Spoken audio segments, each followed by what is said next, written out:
In this video, I animated impact frames in 1 second and 1 hour, and if you don't know what impact frames are, allow me to explain. Impact frames are monochromatic effects used in animations to anticipate flashy scenes. Most times they're made up of black and white of different shades.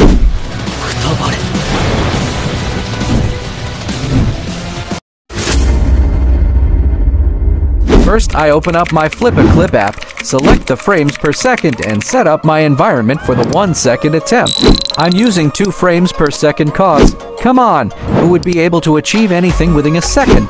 Before I put my 1 second abilities to the test, let me add 2 black and white frames as the impact frames effect and see if I can draw the stickman in 1 second. Okay, this took more than a second. Around 3 seconds, but here's the result. What would you rate it over 10? I'll give it a solid 0.5. For the 10 seconds attempt, the plan is to make the stickman run from one end to the other end, then we'll put the impact frames between to show the effect. Within the 10 seconds, I was barely able to draw anything, just a frames. I think this sucked a lot, but what do y'all think? Does this look like an impact frame? Okay, for the 10 minutes time-lapse, it was time to lock in and get serious for this one. I planned out my animation in my head and immediately got to work. For the 10 minutes animation, the plan is to make the black stickman raise up his hands and make a blast, but before the blast, there's some impact frames. I hope I'll be able to pull it off in 10 minutes only. Drawing impact frames can take a lot of time to draw, especially because I'm drawing each line individually. With less than 7 minutes left, I was still just drawing the first impact frame. It became obvious to me that I might have to forfeit my initial idea of making a blast animation because the time has gone. I was trying really hard to finish it up. I checked my time and saw that I had spent over 5 minutes still working on the first impact frame. I could have ignored the details, but at this point I had invested so much time in it I had no choice but to finish it up. At the second minute, I quickly rushed to finish the second impact frame. Seeing as I won't be able to complete the blast animation, I intended to just add a line background and call it quits. In under 1 minute, I added head to the stickman and drew a line background. With that, I had finished the 10 minutes attempt. What do you guys think of the animation?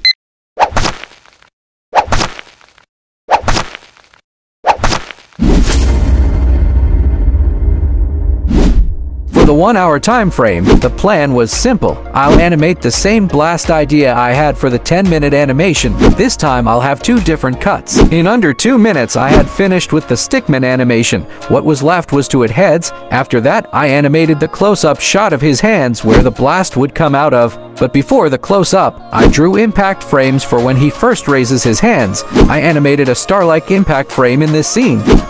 I used the onion of the stickman to draw the impact frame lines with respect to the star patterns. While I'm drawing the impact frames lines, I'll like to take a few moments to answer some of your questions. Super Animations asks, what do you think is necessary for fast-paced animations, and what principles of animation are the most important? To answer your first question, for fast-paced animation, I would suggest you use 24 frames per second and use proper timing and spacing, and you'll be able to achieve fast-paced animation. As for the second question, I don't think anyone is more important. They all are. Mimi Animator asks, why do you prefer 24 frames per second in most animations? Well, I use 24 frames for various reasons, but mostly because it allows me to time my animations more efficiently and it's smoother to the human eyes when you animate on ones. With 45 minutes left, I was on my 3rd frame. I was feeling quite confident that I would be done with animation even before the 1 hour was done. Now back to the questions. Meppy asks, what's your favorite tutorial or animation you made so far?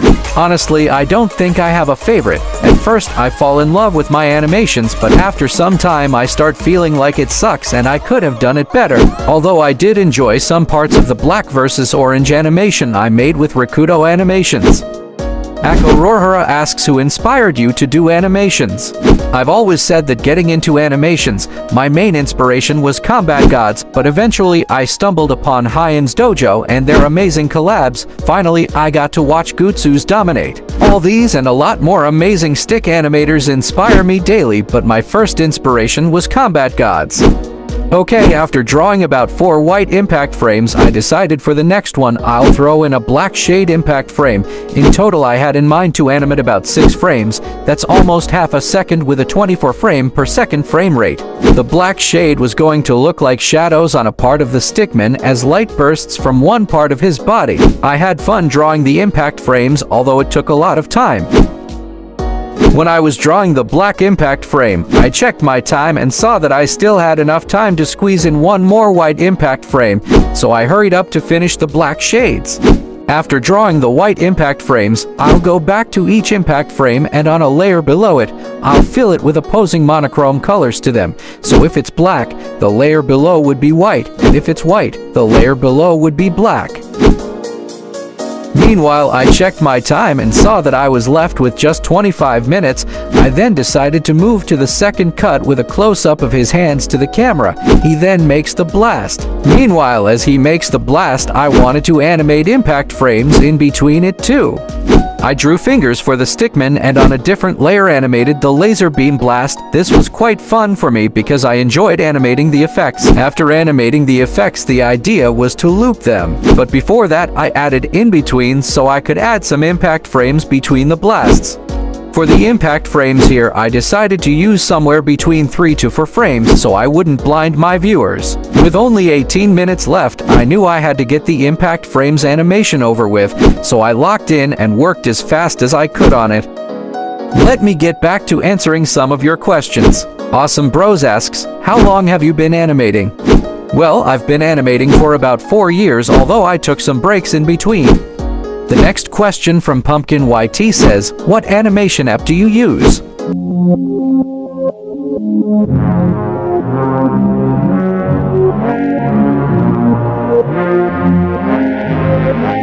Denzel Botchway asks me, Lil Myshins, have you tried to animate using Rough Animator?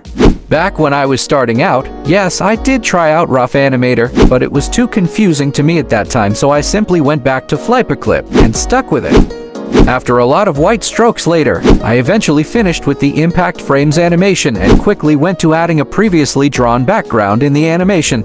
After adding in the background, with a few minutes to spare, I decided to work on the blast animation and make it look better.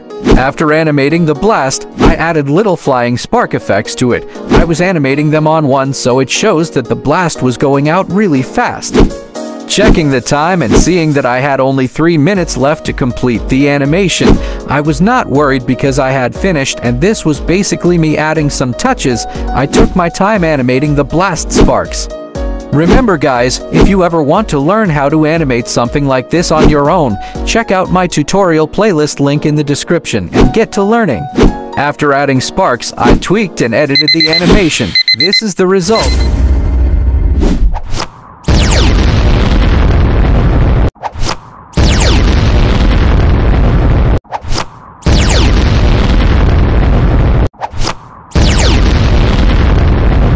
If you enjoyed the video, slap the like button, check out more here and subscribe to the second channel. Let's get it to 1000. See you until next time.